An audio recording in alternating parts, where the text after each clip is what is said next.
Hare Krishna.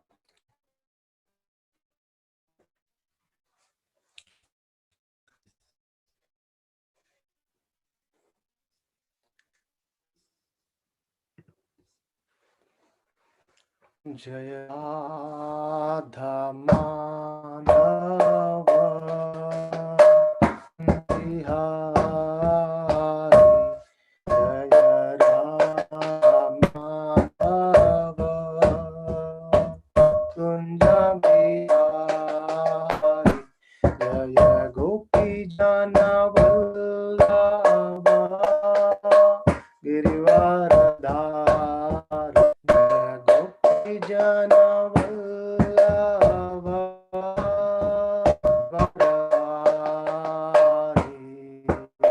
Yashodanandana Braja Janarandana Yashodanandana Braja Janarandana Yashodanandana Braja Janarandana Yashodanandana Braja Janarandana Yamunā Tira Vanachari Yamunā Tira Vanachari Jaya Radha Madhava Kunja Bihari Jaya Radha Madhava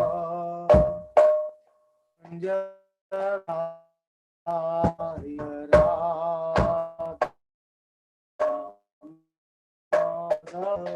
Jaya Bihari Jaya Gopi Jana Vallabha Girivaradhari Jaya Gopi Jana Vallabha Varari Yashodanandana Mrijanarandana Yashodanandana Mrijanarandana Yamunā Tira Vanachari Yamunā Tira Vanachari Jaya Radha Madhava Kunja Bihari Jaya Radha Madhava Kunja Bihari Hare Krishna Krishna Krishna Hare Hare Hare Rama Rama Rama Hare Hare Hare Krishna Krishna Krishna Hare Hare Hare Rama Rama Rama Hare Hare Krishna Krishna Krishna Hare Hare Hare Rama Rama Rama Hare Hare Hare Krishna Krishna Krishna Hare Hare Hare Rama Rama Rama Hare Hare Hare Krishna Krishna Krishna Hare Hare Hare Rama Rama Rama Hare Hare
नाम संकीर्तन की जय, समवेत भक्त वृंद की जय, Hare Krishna.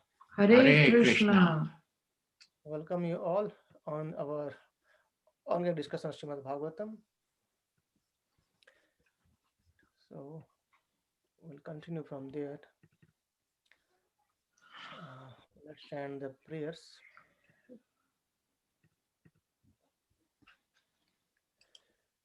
Om Namo Bhagavate Vasudevaya. Om Namo Bhagavate Vasudevaya. Om Namo Bhagavate Vasudevaya. Narayanam namaskrityam naram chaiva narottamam devim saraswatim vyasam tato jayamudiraet nashtaprayeshu abhadreshu nityam bhagavata sevaya bhagavate uttama shloke bhakti bhavati naistiki Krishnaya Vasudevaya Devaki Nandanaya cha Nandagopa Kumaraya Govindaya Namo Namaha Namaha Pankajanaභaya Namaha Pankajamaline Namaha Pankajanetraya Namaste Pankajangrehe Om Jnanatimirandasya Jnananjana Salakaya Chakshur Unmilitam Yena Tasmai Shri Gurve Namaha Shri Chaitanya Manobhishtam Sthapitam Yena Bhutale Swayam Rupa Kadamayam Dadati Swapadantikam Namo Vishnu Padaya Krishna Srimate Bhakti Vedanta Swami Iti Namine Namaste Saraswati Devi Gauravani Pracharine Nirvishesha Shunyavadi Paschata Desatarine Jai Shri Krishna Chaitanya Prabhu Nityananda Shri Advaita Gadadhara Shiva Shadi Gaura Bhakta Vrinda Hare Krishna Krishna Krishna Hare Hare Hare Ram Ram Ram Hare Hare Hare Krishna. Hare Krishna.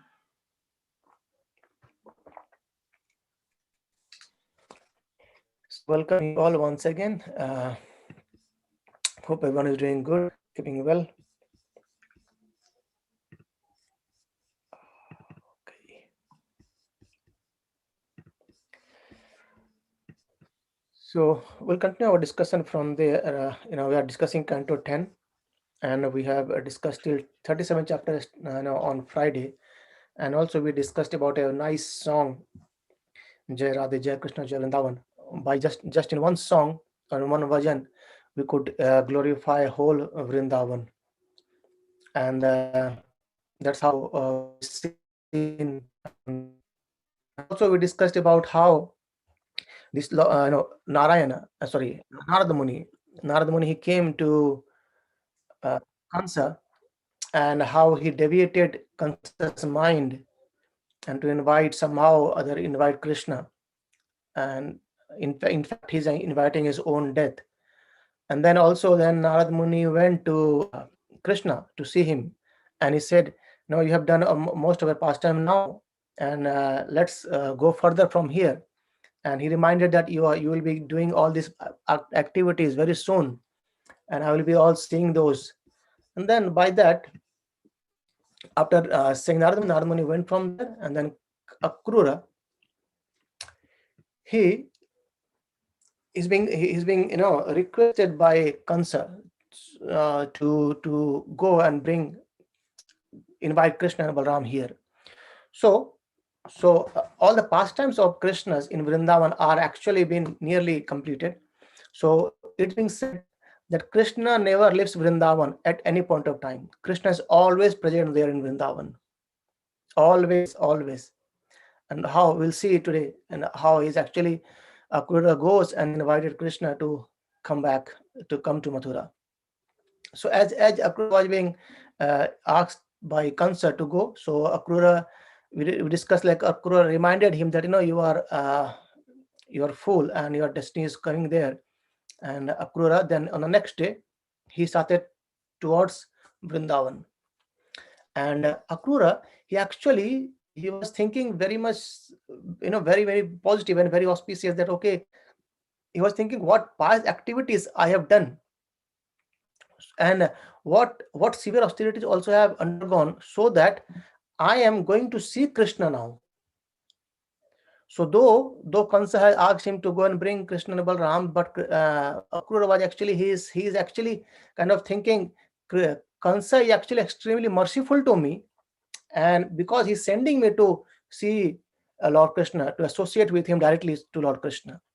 And then what worship performed or charity given so that today I will see Kṛṣṇa. So he is actually thinking by that, what good past activity I have done, what austerity I have done in my past, and what kind of charity I have given so that I'm just going to see Kṛṣṇa.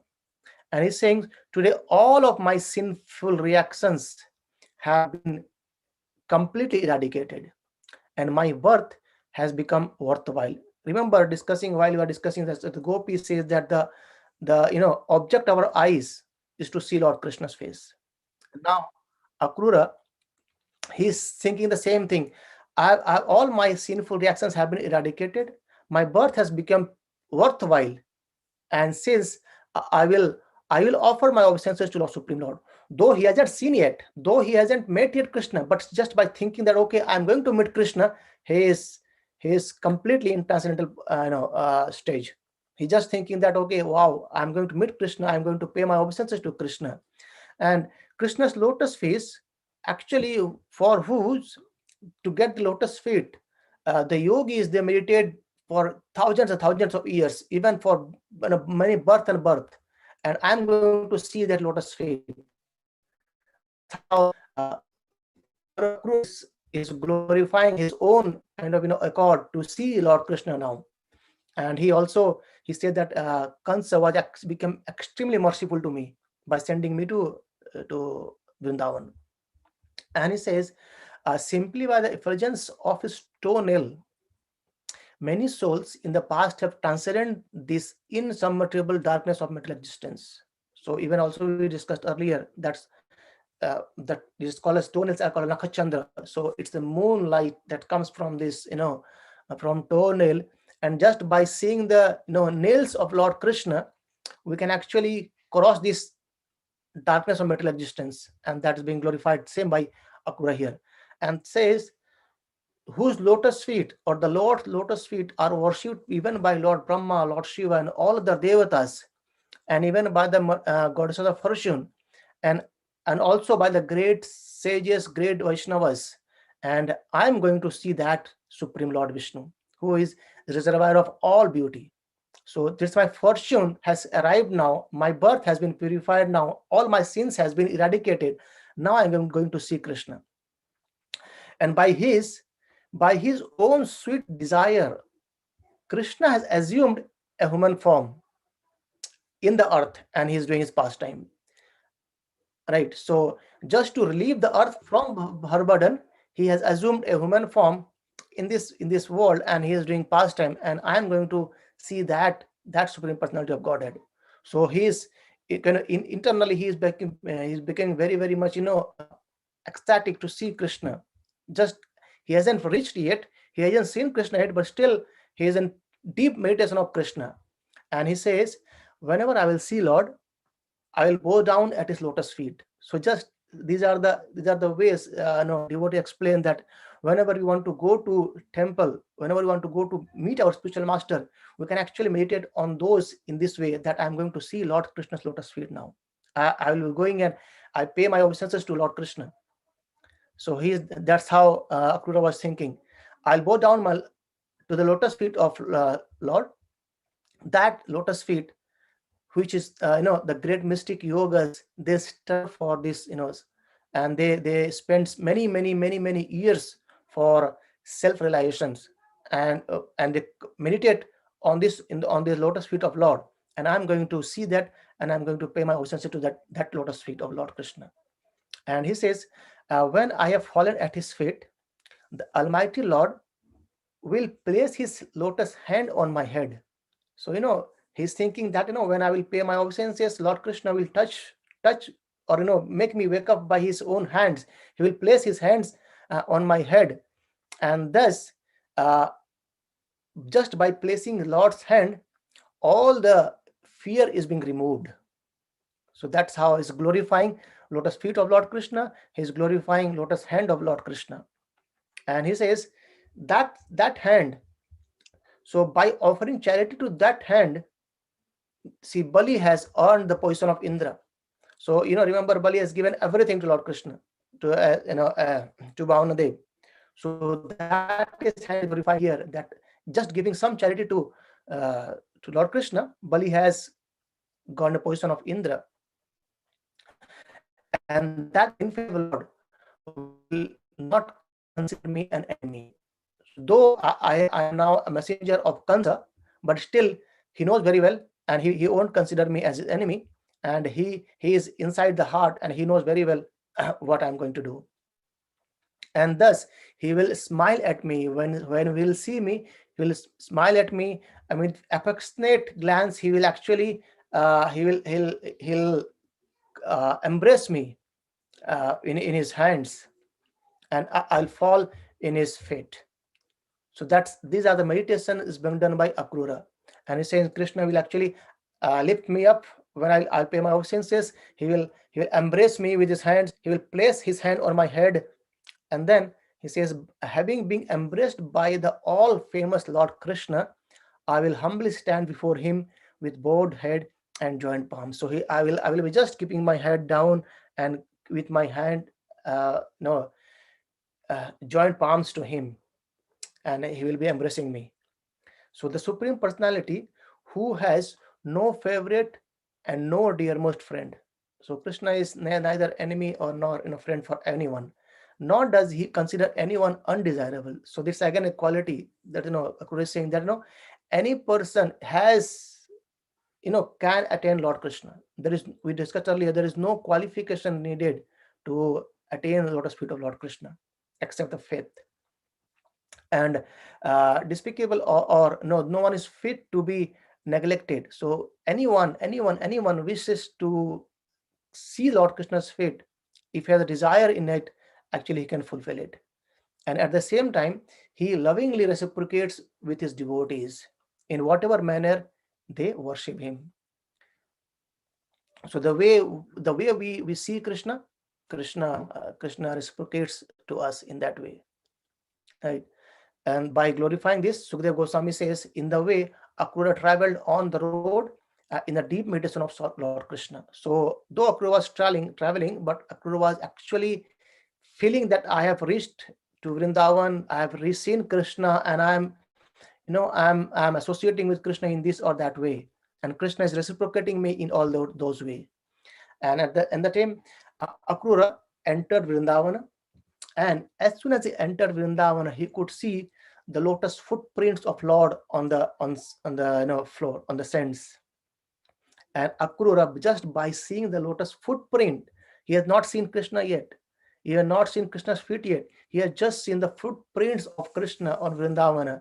He jumped down from his chariot, and he began rolling on the sand, on the floor, on the ground, which was the lotus footprint of Lord Sri Krishna.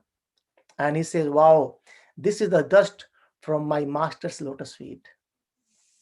So that's how he poured all this. Even now also, when people, when the devotees, they go to Vṛndāvana, they actually smear their whole body by taking bath in the sand where Krishna has played these pastimes. Right? That is how so glorious. And then after that, this Akrūra, he went ahead and he saw Kṛṣṇa and Balarāma. They were milking the cows. It was nearly evening, dusk, not completely yet, but nearly evening. And he reached there, and he could see Kṛṣṇa and Balarāma milking the cows. And Krishna wore a white yellow garment, Balarāma blue, and their eye resembled autumnal lotus. And Akrūra then saw Kṛṣṇa and Balarāma in the village of Braja. In this way, while Krishna were actually they are milking the cows. And then one of those two mighty arms youth, the shelter of goddess for fortune, had a dark blue complexion, and the others has a white. So it is made describe again that Krishna was blue complexion and Balarāma was in a white complexion. And they have very, very nice silk dress, and they were most beautiful of the persons. And as they walked, as if like they're young elephants, and glancing about their compassionate smiles. So they are smiling, and they are walking very effulgently, and their garments are shining. And in this way, Akrūra sees Krishna and Balaram. And these two Lord, whose pastimes are most magnanimous and attractive, were ornamented with jeweled necklace and flower garland, and with so many fragrant substances. And they are looking like they are freshly bathed and dressed in a spotless raiment. So this is how Akrūra was seeing Lord Krishna and Balaram both. And then Sukadeva Goswami says, O King Parishit, they resembled like two gold bedecked mountain, and one of the emerald and other of the silver. And as with their effulgence, they dispelled the sky's darkness in all directions. Though it was evening, but everything was looking at it as if all darkness has been eradicated over there. And Akrūra, overwhelmed with affection, and he quickly jumped down from his chariot and fell at the lotus feet of Krishna and Balaram. So he was meditating earlier that whenever I see Krishna, I'll fall at his lotus feet. And now he has seen Krishna, and he fell at the lotus feet of Krishna and Balaram as if like a rod, like Dandavat. And by seeing Krishna, Akrūra's eyes flooded with tears. So that's the emotion. He wanted to see Krishna, and actually he started, like, it was kind of tears of joy by seeing Krishna. And he failed with such eagerness that he could not speak anything at the time. And the Lord felt very much pleased by recognizing Akrūra. And then he also inquired about his trip. How was the trip? And then Lord Balarāma took Lord to his house, and then they offered him very first class altar to sit down. And Lord Balarāma, they massage his feet to relieve him from fatigue. And they also very much fed very nice prepared food to Akrūra. And then Nanda Maharaj, he met him, and he asked everything about Mathurā. And that's how nearly evening has been finished, and then is going to be a bit night now. And then in chapter 39, it is being described next that Sukadeva Goswami says, having been honored so much by Lord Balarāma and Krishna, Akrūra was completely satisfied and felt his all desired being fulfilled. So just imagine the way he was clapping the things while coming for Vṛndāvana on the road. He has fulfilled all his desire. He could see Lord Krishna's and Lord's lotus feet. He could bow down to his lotus feet, and Lord has already embraced him. In this way, he was completely satisfied meeting Lord. And after evening meal, and Krishna, he asked him. Now Krishna and Balaram, discussion was going on, and Nanda Maharaj came in between. So Nanda Maharaj talked with Akrūra, and when Nanda Maharaj went, Krishna Balaram has inquired him more. He said, how did Kaṁsa been treating their relatives and friends there, and how was your trip? And then Lord also asked, what is the reason for your coming? And then even Lord said, I should not ask this question, because anyway Kaṁsa is cruel and he is tormenting everyone over there. And in this custody, how can everyone remain peaceful there? However, then Akrūra replied that he narrated all the activities and the plans of Kaṁsa. So he said that he has planned to kill you both, and that's why he has invited you. All the plan has been narrated to him. And also Akrūra being told that this Narada Muni, he has came and he has informed Kaṁsa about that you are the son of Vasudeva. And then by hearing the plans of Kaṁsa, Lord, both Krishna and Balaram, they laughed very well. And then they went to inform Nanda Maharaj, and they said that there is a festival being organized in Mathurā, and Kaṁsa has invaded us.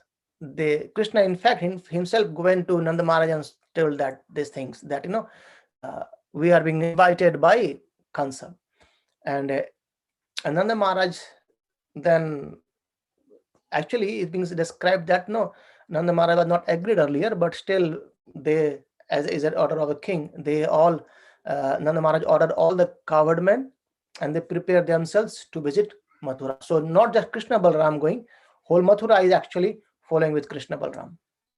And we should march tomorrow morning for Mathura. So very next day, tomorrow, we'll go to Mathura. And then this news spread across whole Braja. And when the gopis heard this, and they became very extremely distressed, because these cowherd boys and Nanda Maharaj, they all thought that okay, we'll go there, and whatever the festival is, after that we'll come back again. But these gopis, they thought in a different way. They thought that Krishna is going there, and he's not going to come back again now, and we'll have to bear the separation from Krishna. And that's why this gopi felt so much distress. Their heart was in full pain just by hearing this. And even it's been described, some gopis, they fainted by hearing that Krishna is going there, and they are remembering the past times of Krishna, and the gopis fainted. And then they says, "O Providence, you have no mercy, and you bring creatures together in friendship, and then senselessly you separate them." So they are blaming to Providence, that you are the one, or we can say as time. The time brings us as a friendship, and then without any information he separates us, isn't it? We never know when the separation was happens. And they say that Providence has come here with the name of Akrūra. And how can this person be called as Akrūra? Akrūra means cruel, and Akrūra means one who is not cruel. So this gopi are saying Akrūra, his name doesn't fit to him, because he is doing a very cruel act now. He's taking away Krishna from us. And thus they were actually very much in a distress and depressed as well. And even they say that when Krishna and Balaram will reach to Mathura, that will be a festival for all the Mathuravasi. So all the people in the Mathura, maybe the ladies, the small boys, or the men or women, everyone, it will be joyful for them, because they will be seeing Krishna. And when they say Krishna, even now they are actually saying to Krishna, being hard-hearted, because he has already ready himself to go to Mathura, and he is already with his chariot to go to Mathura, and he's just leaving us without any information to us. So that's how these gopis are feeling separation of Krishna, just by thinking that tomorrow morning Krishna is going. And then at morning, Krishna mounted his chariot, and everyone was marches towards Vṛndāvana. And this all, they even the gopis are saying that these elders are also not stopping to Krishna and Balaram go there. And the gopi says, looks like the fate, or the faith which was there with us earlier, now the fate has against of us. So we cannot bear the association, even for a fraction of a second. So this, we cannot bear the separation of Krishna's association even for a fraction of seconds. And these ladies of Braja, they were extremely agitated by this, by the separation of Krishna, and they loudly cried out without thinking of anything. They cried out like, "Oh Govinda, oh Damodar, oh Madhava." And when in the morning they saw that Akrūra is actually driving the chariot, which was led by Nanda Maharaj and other cowherd boys and the men, they followed Krishna. And Lord Krishna, even all the gopis, they came in front, and then they wanted to stop. Someone caught the wheel, someone on a cloth, and someone on the chariot and the horse. They all tried to stop this, Krishna going over there. But somehow or other, Krishna pacified all the gopis by glancing, and even when Krishna moved ahead, many gopis, they followed Krishna as well for a long time. And then by seeing the distress of all the gopis, Lord Krishna sent a messenger saying that tell them that, with a promise that I will return.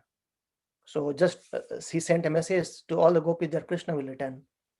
And however, uh, Krishna's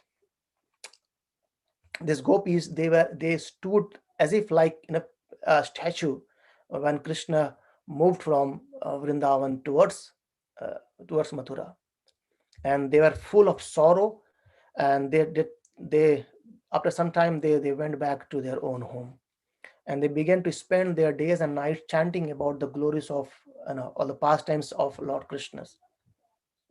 And Akrūra, he took Kṛṣṇa and Balarāma near on the bank of Yamunā, and where Lord drank some water, and ahead of that, Nanda Maharaj, they started going towards Mathurā.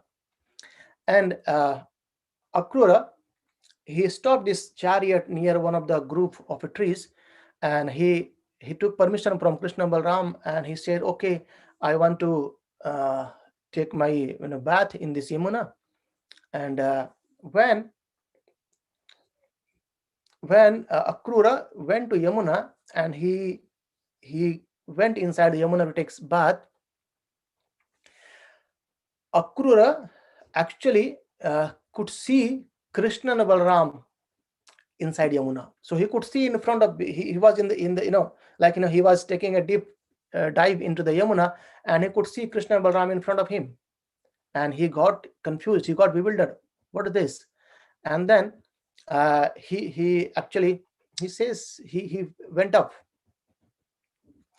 and looks like Kṛṣṇa and Balarāma, they have left the chariot and they have come inside water with me also to take a bath.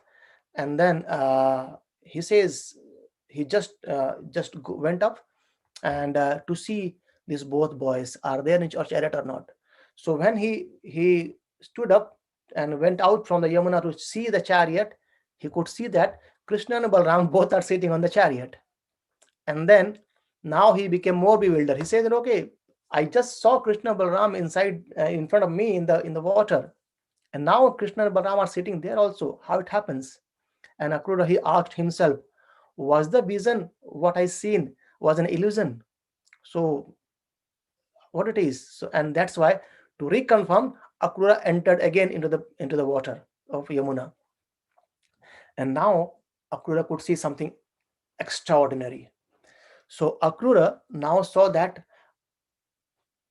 first he could see Balarāma as Ananta Shesha. It was a soul Ananta Shesha was there, a lot of serpent, and he was being praised by all the Siddhas and Acharnas, Gandharvas, and all the demons as well, and who were all bowing their heads to Ananta Shesha. And the personality of Godhead, whom Akrūra saw, had thousands of heads. So Balarāma, all the hoods, and thousands of hoods and thousands of helmets over there. So he could see Balarāma as Ananta Shesha, and his blue garment and his fair complexion as white as a filament of lotus stem. So by seeing this, Akrūra, after that, Akrūra saw that Kṛṣṇa, Supreme Personality of Godhead, he's lying peacefully on the lap of Ananta Shesha. So first, initially he could see both Kṛṣṇa and Balarāma as boys, and then when he entered again to see Kṛṣṇa and Balarāma, he could see that Ananta Shesha, it's a huge ocean, and in that Ananta Shesha is lying there, and Kṛṣṇa, he is lying on Ananta Shesha. And there he could see that the personality of Godhead lying peacefully on the lap of Ananta Shesha. His complexion of the Supreme Lord was dark blue cloud, and he wore yellow garment, and he had 4 arms. So now he's seeing 4 arms of Lord Krishna, that is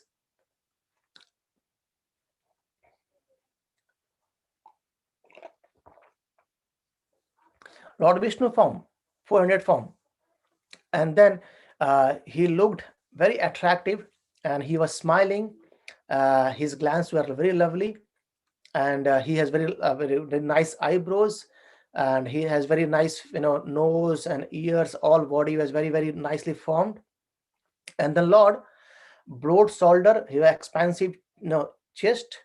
He was very beautiful, and he could see that Lord is lying on the Ananta Shesha as well. He is holding four things in his all four hands, and he could see his navel was deep, and his abdomen bore lines like those of an banyan leaf.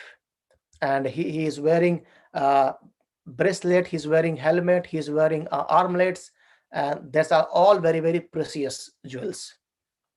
So by seeing this, he also could see that Krishna has a very secret thread, and he has ankle bells, earrings, and Lord, he was shining very effulgently. And he could see Lord having a lotus flower in his hand, conchal, disc, and club, all the four items which Lord Viṣṇu holds, that are being seen by Akrūra inside the water. And encircling the Lord, there are so many people who are actually surrounded Lord, and they are glorifying, like Nanda, Sunanda, and Sanaka, Brahma, Rudra, other chief demigods like Indra, and the 9 chief Brahmanas, and all are there. Even he could see Prahlad Maharaj, Narada, and everyone is there, and they are all glorifying to Lord Krishna or Lord Viṣṇu there. And each of these great personalities, they are worshipping Lord by chanting very sanctified words of praise in their own unique mood. So every devotee has a unique relationship with Krishna, and that's how they are glorifying Lord. That is how whole vision of whole Brahmanda that could actually be seen by Akrūra inside the water. And as the great devotee Akrūra behold all this, he became extremely pleased, and he felt enthralled with transcendental devotion. And his intense ecstasy caused his bodily hairs on stand on end, and tears flow from his eyes. And then he somehow managed to control himself, managed to steady himself, and Akrūra bowed down his head on the ground, and then he joined his palms with very great respect and affection. His voice completely choked by seeing this unique form of Lord Krishna. And then he very slowly, very attentively, he began to glorify, he began to uh, pray Lord Krishna over there, right? So there in chapter 40, Akrūra starts praying to Lord Krishna. Akrūra said, I bow down to you, the cause of all causes, the original and inexhaustible Supreme Lord Narayana. So as he has seen all this form of Krishna now in front of him, though Krishna and Balarāma are sitting on the chariot, but here he could see everything in front of him. And from your navel Brahma appeared, and by his agency this whole universe has came into existence. And that's how started glorifying this. All the Brahmanas, they worship you by chanting Vedic mantra, and devotees, they are absorbed their mind in thought of you, and they worship you as the Supreme Lord, manifesting in multiple forms. And there are still others who worship you, the Supreme Lord, in different forms. That's how. But all these people, my Lord, even those who have turned their attention away from you, are worshipping other deities, are actually worshipping you alone. So he's saying, even if we are worshiping anyone, still we are worshipping Krishna. Even that Krishna says in Bhagavad Gita as well, that people who worship all the devatas, they worship me, however, in a wrong way or in an indirect way. That's in, I think, in chapter 7, Krishna says that. So he explains there, Akrūra, saying that as the rivers born from the mountain, so from mountains we see rivers, and which are being filled by the rains. So they come from all the sides, and they come back into the sea. So all these paths, whatever the worshipper path, is actually they are worshipping you in one sense. right? And he says, uh, fire is said to be your face, earth is your feet, the sun your eye, and the sky your navel. The directions are your senses of hearing, the chief demigods are your arms, the oceans your abdomen, heaven is thought to be your head, and wind your vital air and physical strength. The trees and plants are the hairs of your body, the clouds, the hairs on your head, and the mountains and bones and nails of yours. The passage of day and night is blinking of your eyes, the progenitor of mankind, your genitals, and the rain, your semen. So that's how everything he is glorifying as Krishna. So to enjoy your pastime, you manifest yourself in various forms in this material world, and this incarnation cleanses away all the unhappiness of those who joyfully chant your glories. So again, Akrūra glorify that chanting of Lord activities, chanting of Lord's holy name is how much it is glorified. It's essential for us because it takes away all our happiness, of unhappiness. So we all become happiness. We get all the blissful just by hearing, by chanting the glories of Lord's pastimes, and it cleanses the our heart as well. And that's how I offer my obeisances to you, who is the cause of this creation. And again, he described about some pastimes of Lord Krishna. He says, you took incarnation as Matsya, and who swam about in the ocean of dissolution. You took an incarnation of Hayagriva, which is the killer of Madhu and Kaitava. And you took an incarnation of Kurma, a tortoise, and who supported the Mandarachal mountain for and then he says, he took the boar incarnation as Lord Baraha, and who enjoyed lifting the earth. And obeisances unto you, I pay my obeisances unto you, the amazing lion, that is Lord Nrsimhadev, who remove your saintly devotees' fear. So, and then you took a form of dwarf Vṛndāvana, who stepped over the three world, and O son of Vasudeva, I again offer my obeisances unto you, within whom all the living beings reside. And O Lord of the mind and senses, again I offer my obeisances unto you. O Master, please protect me, who am surrendered unto you. So now I have surrendered unto you, so please protect me. So actually it's been described that Akrūra was worried, and he was making so many different plans how to uh, keep safe about Krishna, to take him to Mathurā. And Kaṁsa is so demoniac, and he can plan something else in the middle, and in the middle also he might be attacked by here and there the demons. But just by showing this form to Akrūra, Krishna has relieved all his fear. So indirectly Krishna has made Akrūra fearless, that okay, don't fear anything. I am the same Supreme Personality of Godhead, Viṣṇu, so nothing will happen to me. Don't worry for more. Right? So that's how we end chapter 40. Today we discussed 3 chapters, how Akrūra arrived in Vṛndāvana, and while arriving, what he was thinking, what he was meditating on. He wanted to see Lord Krishna. And then we discussed about how Akrūra could see Krishna in the water itself. And then after seeing Lord Krishna in the water, he praises he provides he chants his prayers to Lord Krishna. Right. So that's how we end here. Anyone have any questions, any thoughts? Please let me know. We can discuss.